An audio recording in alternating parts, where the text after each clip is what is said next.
이번 주제는 야곱에 대해서 말씀을 드리겠습니다. 우리가 성경의 이 족보, 계보라고 하지요.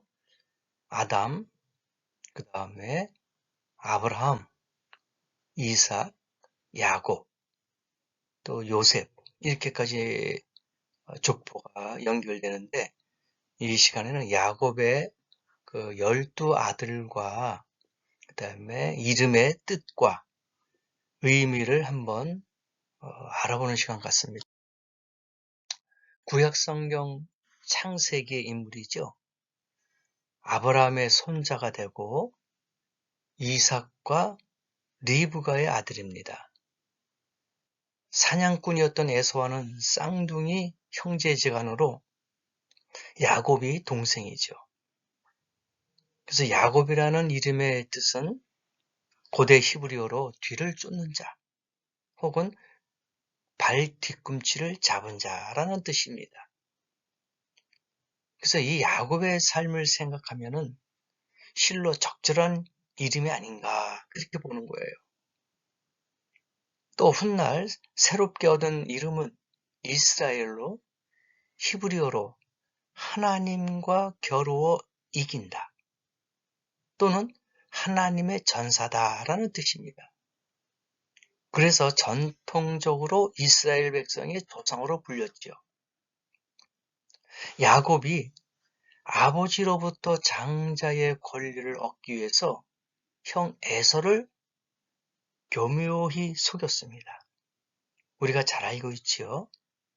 팥죽 한 그릇으로 장자의 축복권을, 권한을 이 야곱이 가로챈 거예요. 그래서 이런 사실이 드러나니까 야곱은 형 에서의 분노를 피해서 하란으로 도망갔습니다. 그 당시 메소포타미아라고 이야기하죠. 현재에는 이라크라고 볼 수 있습니다. 하란으로 갈 때 하나님께서 땅과 온 땅의 축복인 많은 소출을 얻게 할 것이다 라고 약속하며 계시를 받았어요. 그래서 하란에 있는 외삼촌 라반의 집에서 이종 사촌인 라헬, 둘째 딸입니다. 라헬을 아내로 맡기 위해서 7년 동안 일을 했어요. 그래서 삼촌이 거짓을 말하면서 약속을 어겼어요. 그래서 라헬 대신에 언니 레아를 아내로 주게 됐습니다. 그래서 이 야곱은 다시 둘째 딸 라헬을 아내로 맡기 위해서 7년 동안 라반 밑에서 또 일을 했어요. 그래서 야곱은 레아와 라헬 사이에서 딸 한 명을 포함한 12명의 아들, 즉 13명의 자녀를 두었습니다. 그중 12명은 이스라엘 지파의 시조가 됐죠. 그래서 야곱의 만년에 관한 이야기는 요셉의 이야기와 적절히 연결되어 있어요. 야곱이 늙었을 때 기근이 덮쳤죠. 아들들과 함께 이집트로 가게 되는데 거기서 그는 몇 년 전에 잃어버렸던 아들 요셉과 재회하게 됩니다. 야곱이 이집트에서 죽었을 때 그의 나이가 147세였습니다. 야곱의 유해는 가나안의 헤브론에 묻혔고요.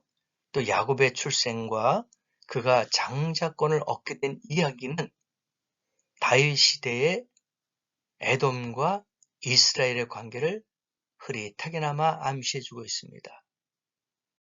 다윗은 더 오래된 나라인 에돔을 이스라엘에 복속시켰다. 그렇게 성경에 기록이 되어 있습니다.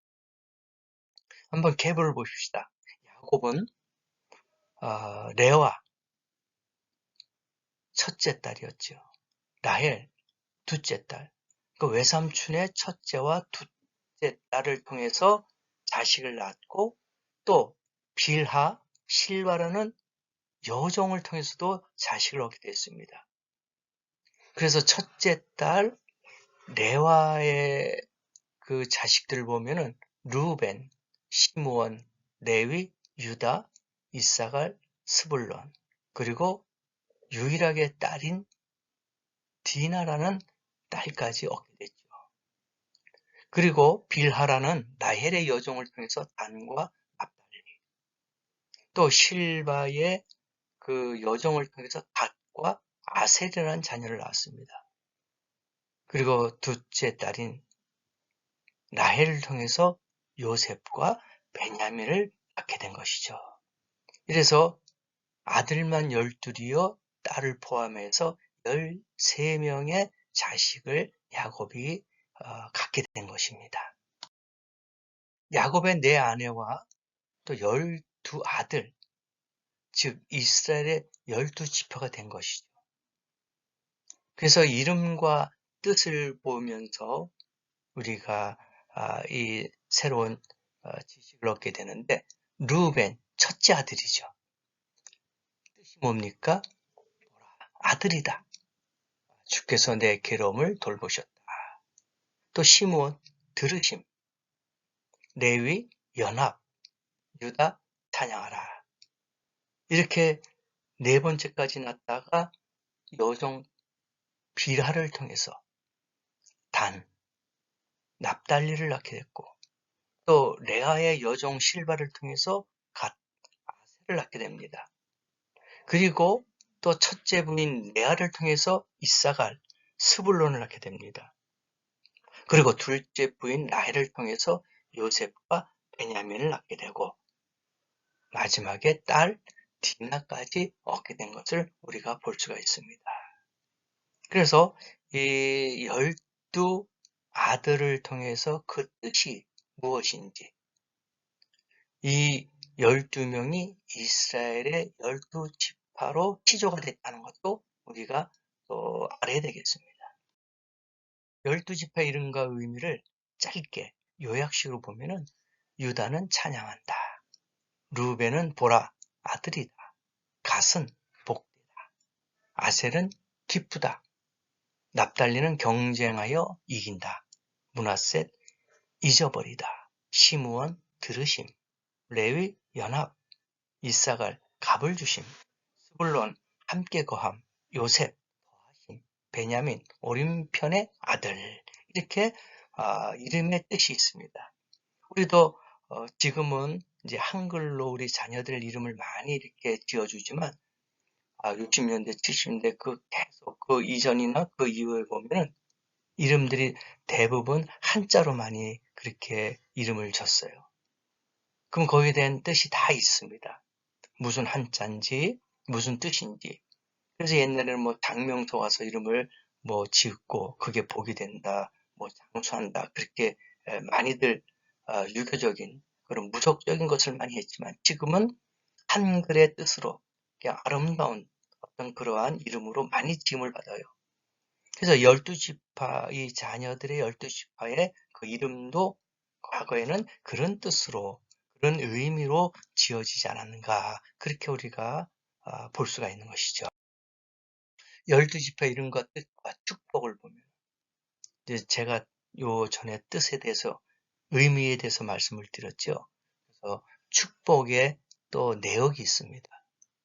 그래서 12명의 그 자녀들이 뭐 첫 번째 루본은 뭐 탁월치 못하다, 시므온은 저주를 받고 이스라엘 중에 흩어진다, 뭐 유다는 왕국 통치권 위험이다, 다는 재판관의 위임이다, 뭐 이런 식으로 축복의 내용이 다 있어요.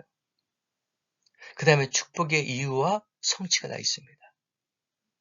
그래서 이런 뜻을 볼 때 우리가 이름도 조금 지혜롭게 또 잘 지어야 되지 않겠나. 장명하는 것도 참 우리가 외국에는 성경에 나온 인물들에 대해서 많이 짓잖아요. 가장 많이 짓는 게 다윗, 데이빗 그러잖아요. 그 다음에 요한, 존, 뭐 이런 식으로 외국에 보면은 그런 성경의 인물들의 이름을 많이 지어요. 한국에도 그런 추세가 많이 있습니다.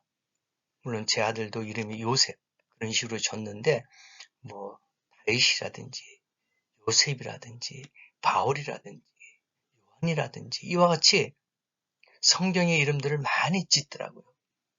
물론 뭐 기독교인이기 때문에 목사님들의 자녀들이기 때문에 그렇게 지은다 했지만은 그러나 또 어느 정도의 믿음과 신앙이 있으면은 다 성경의 인물들로 이름을 짓더라고요. 그래서 이름이 중요한 것이 아닌가 그렇게 우리가 볼 수가 있는 거죠. 그리고 12지파의 땅을 분배해 보세요. 이게 이스라엘 땅이죠. 그래서 밑쪽 밑에 가운데를 중간으로 밑에는 유다, 위쪽으로는 이제 이스라엘 그렇게 분리가 됐었죠. 근데 그 당시에는 하나의 땅으로 지역으로 볼 때 밑에는 유다와 시므온, 그 중간에는 단, 에브라임, 베냐민, 뭐 갓 이런 식으로 땅이 분배가 됐고 그 위쪽으로는 아셀, 납달리, 뭐 므낫세, 스불론, 이사갈 이런 식으로 땅을 분배가 됐습니다. 그래서 이 땅을 통해서 그들이 소출을 얻잖아요. 근데 중요한 것은 물론 여기서 다룰 이야기는 아니겠지만 레위 지파가 땅을 얻지 못했어요. 그러니까 분배하는데 유산을 받지 못했다는 겁니다. 왜냐하면은 레위 지파는 제사장 지파예요. 그래서 일을 안 합니다. 땅이 없어요. 소출이 없어요. 말 그대로 수입이 없다는 거예요. 그래서 이 다른 지파들이 11명의 그 지파들이 11조라든지 아니면은 다른 감사 예물 이걸로 해놔서 레위 지파들을 섬긴다고 할까요? 이렇게 도와주는 그러한 식이 됐어요. 그래서 제사장 일만 할 수 있게끔 그렇게 했단 말입니다. 그래서 지금의 이제 주의 종들이 이제 물론 일하는 분도 계시지만 이제 일을 안 하고 사형만 하는 그러한 분들이 거의 대다수죠. 그래서 성도들이 10의 1조라든지 감사예물 이런 여러 가지로 주의 종들을 섬기는 것으로 우리가 해석하면 이해할 수가 있겠죠. 그래서 야곱의 사닥다리 우리가 유명하죠. 이것은 형 에서를 피해서 지금 외삼촌 집에 가는 길에 야곱의 부엘세바에서 떠나 하란으로 삼촌이 있는 하란으로 향하고 가는데 한 곳에 이르렀어요. 이제 해가 지죠. 거리상으로 그때 당시에는 거의 다 뭐 걸어서 보행을 하면서 다녔던 시기였으니까. 근데 해가 지니까 이제 또 더운 지방이고 해서 길에서 이제 유숙하게 됩니다. 그곳에 한 돌을 가져다가 베개를 삶고 거기에 누웠어요. 근데 꿈에 사닥다리가 땅 위에서 그 밑에 그저 오르락 내려가는 거예요. 사자들이 그 하늘과 땅을 왔다 갔다 오르락 내리락하는 그런 꿈을 꾸는 거예요. 그래서 이게 현실인지 꿈인지 생소하게 그런 꿈을 창세기 28장을 통해서 야곱이 하늘의 사닥다리를 보게 되는 겁니다. 그래서 보니까 그 위에 서서 이르되 누가 여호와께서 나는 여호와다. 너희 조부 아브라함의 하나님, 이삭의 하나님이다. 내가 누워있는 땅을 내가 너와 내 자손에게 주겠다. 그러니까 하란으로 가기 전에 하나님께서 약속해 주시는 거예요. 내 자손이 땅의 티끌까지 되어서 내가 서쪽, 동쪽, 북쪽, 남쪽으로 퍼져나갈 것이다. 땅의 모든 족속이 너와 내 자손으로 말미암아 복을 받을 것이다. 그리고 네가 어디를 가든지 너를 지키고 너를 이끌어 이 땅으로 돌아오게 할 것이다. 이게 예언과 축복이 같이 이루어지게 된 거예요. 그 야곱이 아침에 일어나서 자기가 베고 있었던 그 베개를 가져다가 기둥을 세우고 그 위에 기름을 붓고 그 이름을 에델이라 그렇게 이름을 붙인 것이죠. 그래서 이러한 축복, 이런 예언, 야곱을 통해서 앞으로 이루어지겠다. 그렇게 엄청난 축복을 주신 거예요. 때로는 이해할 수가 없죠. 속인 자인데 자기 형 에서를 속이고 거짓을 하면서 축복권을 뺏어서 도망가는 죄인인데, 말 그대로 거짓말쟁이 사기꾼인데 하나님이 이러한 축복을 주셔요. 이러한 예언을 주신단 말입니다. 우리도 사실 예수님 믿기 전에 세상적으로 갔을 때는 죄인이었죠. 용서받지 못할 자이지 아니었습니까? 지옥으로 갈 수밖에 없는 거예요. 그러나 예수님께서 그 모든 것을 다 감당하시고 우리의 죄를 대신 지시고 십자가까지, 또 우리에게 천국의 소망을 주기 위해서 부활까지 하셔서 죽음을 이기신 그 예수님, 바로 야곱이 했던 그러한 것들이 우리에게도 적용이 되지 않는가, 그렇게 비유로서 한번 볼 수가 있는. 그래서 창세기 32장 약복강의 씀이 나옵니다. 이것은 이제 하란으로 갔다가 예언을 통해서 다시 이제 아버지 쪽으로, 형 에서의 집으로 돌아오는 그 과정에서 약복강이라는 곳에서 씨름을 하게 되는 거예요.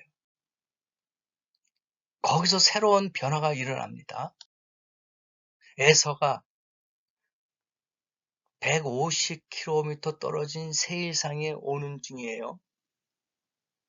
이제는 동생 야곱이 온다 하니까 이제 이 형 에서도 150m 정도의 거리에 있는 세일산에서 오는 중입니다. 그래서 그가 도착하기까지는 아직 시간이 있죠. 150km면 너무 먼 거리 아닙니까? 지금이야 뭐 교통수단이 잘 돼서 여러 가지로 교통을 이용해서 가면은 뭐 글쎄요, 150km면은 넉넉 잡고 한 2시간이면 가지 않겠어요? 근데 걸어서 또는 나귀를 타도 이거는 오래 걸리는 거예요. 그래서 창세기 32장 13절서부터 쭉 보면은 야곱이 거기서 밤을 지냅니다. 머니까, 거리가 있으니까. 그 소유 중에 형 에서를 위해서 예물을 택해요. 그런데 외삼촌 라반에서 있을 동안에 많은 재산을 갖고 있었어요. 그래서 이제는 그것을 형에게, 이거는 화해 제물이라고 보면 되겠죠. 자기가 속이고 도망가서 미안한 마음도 있을 것이고 또 용서를 받고 싶은 마음도 있을 겁니다. 그래서 화해하는 마음으로 형에게, 미안한 마음으로 이제 이런 예물을 형에게 주는 거예요. 형이 얼마나 마음이, 감정이 그냥 격해져 있겠습니까? 자기를 속이고 장자권을 뺏어서 모든 축복권을 뺏겨 있는데, 그래서 이제 형이 감정이 막 높이 올라가 있는 거예요. 화가 나 있었다는 얘기죠. 그래서 그것을 감정을 풀기 위해서 그렇게 이제 준비하게 된 거죠. 암염소가 200마리, 순염소 20마리, 암양 200마리. 엄청난 거예요. 가축 종류대로 총 550마리라고 합니다. 그러니까 좋은 것으로, 아주 비싼 것으로 선물 보따리가 준비된 거예요. 이 정도로 해야지만이 형이 화가 풀리겠다. 이제 그런 마음으로 이제 준비가 된 것이죠. 그래서 이제 약복강에 이제 도착했어요. 약복강에 두고 자기는 그곳에 머무르면서 밤을 새면서 이제 앞에서는 자기의 부인들을, 종을 통해서 1차, 2차, 3차 계속 예물을 가지고 출발하게 합니다. 그러니까 여기서도 야곱의 참 머리가 비상해요. 한 번에 딱 가서 화를 풀기에는 조금 불안한 거예요. 그래서 안 되겠다. 조금씩 이제 푸는 거예요. 1차 선물을 예물을 갖다 주고 화해 제물을 갖다 주면은 화가 있지만 좀 풀리겠죠. 그리고 또 2차로 가면은 또 남아있는 화가 좀 풀리겠죠. 3차가 가면은 좀 더 풀리겠죠. 이와 같이. 그래서 형의 마음을 이렇게 완화시키고 좀 풀어주기 위해서 계속 1차, 2차, 3차 막 계속 그렇게 부인과 종을 통해서 보내게 된 것입니다. 그리고 밤새 혼자 남아있는 야곱은 약복강 사이에 두고 거기서 싸움을 벌이게 된 거죠. 밤새 싸웁니다. 창세기 32장서부터 그게 나오는 것이죠. 거기서 어떻게 됩니까? 천사하고 씨름을 합니다. 이겼어요. 그럴 때에 그가 이야기합니다. 야곱이 청하에서 이야기합니다. 내가 복을 받기 전까지는 여기를 떠나지 않겠다. 당신에게 손을 놓지 않겠다 이겁니다. 그래서 물어보는 거예요. 너 이름이 뭐냐? 야곱입니다. 그래서 야곱이라는 이름을 이제는 쓰지 못하고 너 이름을 이스라엘로 해라. 그렇게 이야기하게 된 거예요. 그래서 축복을 받은 뒤에 그가 떠나고 나서 야곱은 진정으로 자신이 하나님을 배웠음을 알게 되었어요. 그래서 야곱은 그곳을 분이엘이다라는 지명을 붙였습니다. 이것은 하나님의 얼굴이다 이거예요. 거기에서 하나님을 만났고 거기서 승리했고 거기서 복을 받고 거기서 새로운 이름을 부여받고 새로운 사람으로 거듭나게 된 것이죠. 그래서 약복강은 흐름이라는 뜻이죠. 아랍어로 자르카, 이것은 푸른 강이다. 그 왼편에 우리가 지도를 한번 보세요. 보면은 갈릴리, 요단, 사해까지 이렇게 연결돼 있잖아요. 그래서 이 요단강 그 옆에 약복강이라는 그런 강에 이제 요단강으로 연결되는 그런 것입니다. 길이가 대략 25km 정도 된다 이거죠. 그래서 하나님이 야곱을 사랑하셨음에도 불구하고 야곱의 행적에는 오류가 참 많았죠. 전에도 형을 속이고 아비를 속이고 삼촌을 속이는 사실을 제멋대로 자기 계획과 자기 욕심대로 살아온 야곱입니다. 그런데도 하나님이 야곱을 사랑한 것은 야곱의 진실한 믿음을 보셨기 때문에 그런 거예요. 그래서 진실한 믿음이 있으면 어디서든 주님이 함께 하신다는 것을 우리에게 알려준 거예요. 그러므로 우리가 이 야곱이라는 그 이름을 통해서 12명의 지파, 시조가 되었고 또 그가 이렇게 실수와 허물이 많았어도 하나님이 그를 사랑하고 축복한다는 것은 정말 진실한 믿음, 천사와 싸워서 하나님과 싸워서 복을 받지 않기 위해서는 내가 절대로 여기를 떠나지 않겠다. 절대로 당신의 손을 놓지 않겠다 하는 그러한 진실한 믿음, 이것이 하나님의 마음을 움직인 것이 아닐까 그렇게 생각하는 것이죠. 그래서 여러분들도 실수와 허물이 많고 부족한 것이 많이 있다 할지라도 하나님을 향한 진실한 믿음만 있으면 하나님으로부터 위로받고 용서받고 늘 함께 하실 것입니다.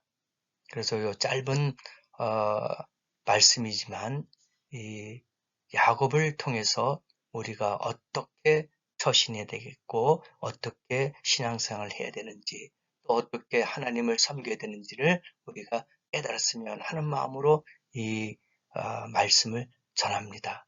아무쪼록 야곱과 같이 큰 복을 받고 하나님의 뜻을 이룰 수 있는 모든 사람 되시기를 간절히 소망합니다.